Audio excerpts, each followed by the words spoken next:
Paradox এই শব্দটার সাথে কম বেশি অনেকেই পরিচিত। খুবই মজার এবং খুবই ডিস্টার্বিং একটা বিষয়। মানে এটা যতভাবে সংজ্ঞায়িত করি না কেন, কাউকে বোঝানোর জন্য খুব একটা এটা মানে খুব একটা জুৎসই কিছু না। আর উদাহরণ দিয়ে যদি বোঝাতে চাই তাহলে সবচেয়ে বেশি মজা পাওয়া যায়। যে প্যারাডক্সের সংজ্ঞাটা এরকম যে এটা এমন কোনো কিছু যেটা সব মানে দুইটা পার্ট থাকে, একটা পার্ট আরেকটাকে কখনো অ্যাকসেপ্ট করে কখনো রিজেক্ট করে, মানে স্ববিরোধী একটা অবস্থান ক্রিয়েট করে। তো আজকে কয়েকটা এক্সাম্পল দিব এরকম প্যারাডক্সের, তাহলে বুঝতে পারবেন যে এটা কত ইন্টারেস্টিং আর কত ডিসগাস্টিং একটা বিষয়। অ্যাট এ টাইম দুটোই হবে। কীরকম দেখেন, একটা উদাহরণ দিই। ফার্স্ট উদাহরণটা এরকম, ধরুন একটা স্কুলের স্টুডেন্ট আপনাকে বলতেছে যে আমাদের স্কুলে সবাই মিথ্যা কথা বলে, আপনি কি আমাকে বিশ্বাস করবেন? আপনি কি সেই স্টুডেন্টকে বিশ্বাস করবেন যে সেই স্টুডেন্ট বলতেছে তার স্কুলে সবাই মিথ্যা কথা বলে? তো এখন মানে নর্মাল লজিক হচ্ছে কেউ যদি মিথ্যা কথা বলে তাহলে আমি তাকে বিশ্বাস করবো না, আর কেউ যদি সত্য কথা বলে সে সত্য বলে তাহলে আমি তাকে বিশ্বাস করব। মানে ঘটনা একটা হয়, সে মিথ্যা কথা বলবে না হলে সত্য কথা বলবে, এই দুটাই ঘটনা। তো দেখেন প্রথমত এখন যেহেতু সবাই মিথ্যা কথা বলতেছে তার মানে আমি কাউকে বিশ্বাস করব না।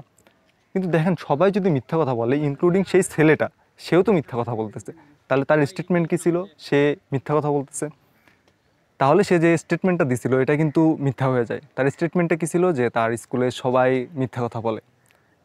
তাহলে সবাই যদি মিথ্যা কথা বলে তাহলে সে যে কথাটা বলছে সে মিথ্যা কথা বলে, এই স্টেটমেন্টটা তো ভুল হয়ে যায়। তাহলে এখানে দুইটা প্রবাবিলিটি থাকে, হয় মানে দুইটা পসিবিলিটি, একটা মিথ্যা একটা সত্যের। তাহলে সে যে কথাটা বলছে সেটা যে তাহলে মিথ্যা হয়ে যায়, তার মানে তার স্কুলে সবাই মিথ্যা কথা বলে না, তার স্কুলে সবাই সত্য কথা বলে। তার স্কুলে সবাই যদি এখন সত্য কথা বলে তাহলে সে তো সত্যবাদী। তাহলে সে বলছিল তার স্কুলে সবাই মিথ্যা কথা বলে, এই কথাটা আবার সত্য হয়ে যায়। দেখেন আপনি এখানে সত্য মিথ্যার একটা লুপে ঘুরতেছেন। পারলে এই কথাটা খাতায় লিখবেন, লিখে তারপর নিজে নিজে ভাবা শুরু করবেন। তাহলে দেখবেন যে এখানে আপনি দেখবেন যে আপনি একবার আপনার মতে মনে হচ্ছে সেই স্টুডেন্টের সত্যবাদী, আবার একটা টাইম একটু পর মনে হবে সেই স্টুডেন্টের মিথ্যাবাদী। মানে আপনি চাইলে এই মনে হবে না লজিক্যালি তাকে বিশ্বাস করা যায়, আবার একটু পরে আপনি বুঝবেন যে না তাকে তো লজিক্যালি বিশ্বাস করা যায় না। মানে এই যে লুপের মধ্যে ঘুরবেন, এটাই হচ্ছে প্যারাডক্স। এরকম আরেকটা প্যারাডক্স আছে, খাতার কথা বললাম। যখন এই প্যারাডক্সটা লিখতেছেন তখন আরেকটা কাজ করবেন, একটা সাদা পেজ নেবেন। পেজের তো দুইটা পার্ট, এই পাশ ওই পাশ। তো প্রথম যে মানে একটা পাশে লিখবেন পেজ 1 আর একটা পাশে লিখলেন পেজ 2। তো পেজ 1-এ লিখবেন যে পেজ 2 এর কথাটা মিথ্যা, আবার পেজ 2-তে যে লিখবেন যে পেজ 1-এর কথাটা সত্য। এখন বলতে হবে যে মানে কোন পেজ কী স্টেটমেন্ট দিচ্ছে, কোন পেজের কথাটা অ্যাকচুয়ালি সত্য, কোন পেজের কথাটা অ্যাকচুয়ালি মিথ্যা। জাস্ট খালি পাতা ঘুরাতে থাকবেন, তাহলে বুঝতে পারবেন যে এর মাঝখানে একটা ঝামেলা লেগে গেছে।